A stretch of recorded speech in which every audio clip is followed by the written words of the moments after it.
A'udzu billahi minasyaitonir rajim. Bismillahirrahmanirrahim. Assalamualaikum, salam sejahtera. Salam uh, kepada semua, semoga dalam keadaan sejahtera, dalam keadaan sihat dan afiat, alhamdulillah insyaallah. Dan insyaallah pada pagi yang mulia ini saya Suhailin Lajimin sekali lagi akan menyampaikan satu perkongsian yang bertajuk yaitu marwah. Maruah ini tuan-tuan dan puan hendaklah dijaga dan sentiasa kita pelihara. Jangan kita abaikan perkara-perkara yang melibatkan maruah diri ini. Apa yang maksudkan dengan maruah? Maruah ialah suatu perkara yang ada pada dalam diri kita ini. Okey? Ia pastinya melibatkan tentang harga diri. Harga diri kita. Apakah itu harga diri? Harga diri kita ini ada harga, tuan-tuan. Diri kita ini ada harga. Kita jual mata kita ini ada harga. Jual mata. Kita punya darah ada harga, tuan. Rambut kalau panjang tu boleh jual. Kita punya tangan, sel-sel, semuanya ada harga, tuan-tuan dan puan, dalam badan kita ini. Maka yang paling penting dalam diri kita adalah harga diri. Kita kena jaga harga diri kita, maruah diri kita itu. Apa itu harga diri? Harga diri adalah keupayaan dan keyakinan diri agar mampu memuliakan dan menjaga maruah diri dalam kehidupan kita. Subhanallah. Hebat kan? Bagaimanakah maruah diri itu kita aplikasikan dalam kehidupan? Dalam kehidupan kita ini hidup seharian 24 jam. Bangun pagi subuh pukul 5 subuh. Kalau di Sabah sinilah pukul 5, kalau Semenanjung mungkin pukul 6. Kan? Lepas itu kita akan melalui satu kehidupan sampailah kita tidur balik. Sampailah ke subuh balik 24 jam. Maruah diri dalam kehidupan kita. Yang pertamanya adalah kita hendaklah memelihara maruah diri daripada perbuatan sumbang seperti hubungan bebas antara lelaki dan perempuan, menjaga diri daripada pelacuran dan juga membuat perkara-perkara yang tidak ada moral. Tidak ada moral lah. Jangan melakukan perkara ini. Yang keduanya, dihormati oleh orang lain serta anggota masyarakat. Orang lain pun ada maruah diri. Kita pun kena ada maruah diri. Jadi kita hendaklah hormat orang lain hormat kita. Orang lain pun kena hormat kita. Jadi apabila kita saling menghormati, saling menyayangi, rasional, kemudian apalagi tolong-menolong dan sebagainya, itulah satu anggota masyarakat yang bagus, terbaik. Kemudian seterusnya, imej keluarga juga terpelihara dan tidak dipandang rendah. Tuan-tuan, imej keluarga juga akan menjadi naik dia punya saham. Andainya setiap ahli keluarga itu menjaga diri, menjaga maruahnya, tidak terlibat dengan dadah, tidak terlibat dengan pelacuran, tidak terlibat dengan bausia dan semua yang perkara-perkara boleh menjatuhkan diri, pasti akan naik. Tetapi terlibat dengan perkara-perkara yang bagus, yang baiklah, insyaallah dia akan menaikkan, seperti menjadi seorang yang ada nilai di mata masyarakat. Subhanallah, hebat kan? Kemudian teman-teman perempuan, maruah diri dalam kehidupan juga boleh melahirkan sebagai seorang remaja sebagai seorang remaja juga, teman-teman perempuan, yang berketerampilan, melahirkan remaja berketerampilan yang akan menjadi harapan untuk membangunkan negara kita ini pada masa hadapan. Itulah kelebihannya maruah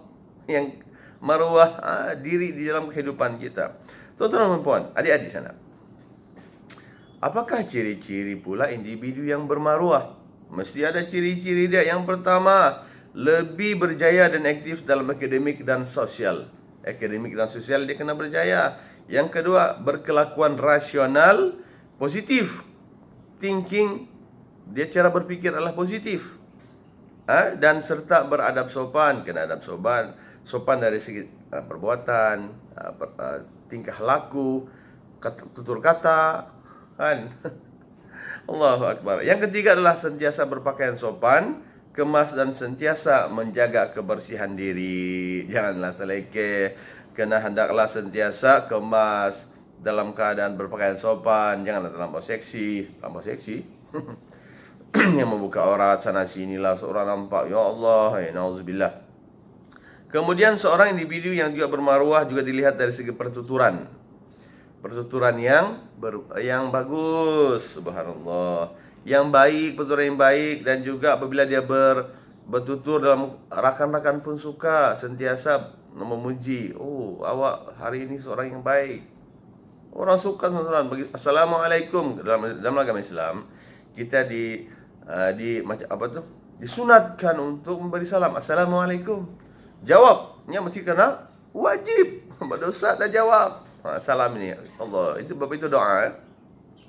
Kemudian jangan sekali-sekali berkelakuan sumbang. Sumbang di sini melakukan perkara-perkara yang jahat, yang tidak baik, mendatangkan dosa, seperti dalam terlibat dengan dadah. Jangan. No, tidak dibenarkan.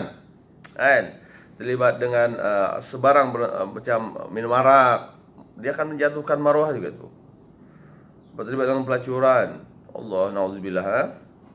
Yang seterusnya adalah mengelakkan diri daripada berpeleseran. Jangan berpeleseran, jangan melepak, jangan membuang masa dengan perkara-perkara yang tidak berfaedah. Mesti yang berfaedah lah. Jadi kenalah seorang yang suka melakukan perkara yang berbeda, seperti berceramah, memberi nasihat orang, terlibat dengan aktiviti yang baiklah. Kemudian yang ketujuh adalah menghajan batasan pergaulan di antara laki dan perempuan. Kita dalam Islam tidak boleh bergaul lebih-lebih ini. Ada itu mahram, ada itu bukan mahram, ada kan dengan sahabat, kita ada sahabat, orang yang masuk surga teman-teman. Di padang mahsyar ni akan ada beberapa golongan yang akan mendapat lindungan dari Allah Subhanahu wa taala. Salah seorangnya adalah dua orang yang bertemu kerana Allah Subhanahu wa taala dan berpisah kerana Allah Subhanahu wa taala. Maknanya bersahabatlah, bersahabat, subhanallah. Okey. Dan juga untuk makluman kita lah, saya kongsikanlah, pertuturan kita ini kena jaga. Pertuturan, cara kita bercakap, cara kita berkomunikasi, dia kena ada, dia punya adab. Pertamanya, Assalamualaikum warahmatullahi. Kalau menggunakan pertuturan. Tapi tuan-tuan, komunikasi kita menggunakan verbal ini cuma 10% saja ataupun 20% setiap hari. Yang 80-70% sehari ini adalah kebanyakannya menggunakan non-verbal, seperti jelingan, seperti gitu, yang tidak non-verbal tetapi orang faham. Jelingan pun menakutkan tuan-tuan dan puan.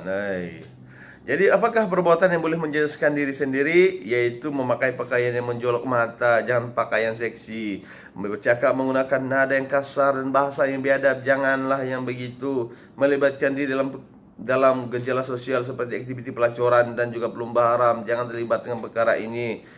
Apalagi perbuatan yang boleh menjejaskan diri sendiri ini, seperti berpeleseran, melepak ponteng sekolah untuk pergi ke pusat membeli belah, itu pun boleh dianggap sebagai menjejaskan moral. Allah, orang suruh pergi belajar, tidak ponteng pula untuk membeli belah dan sebagainya. Na'udzubillah lah.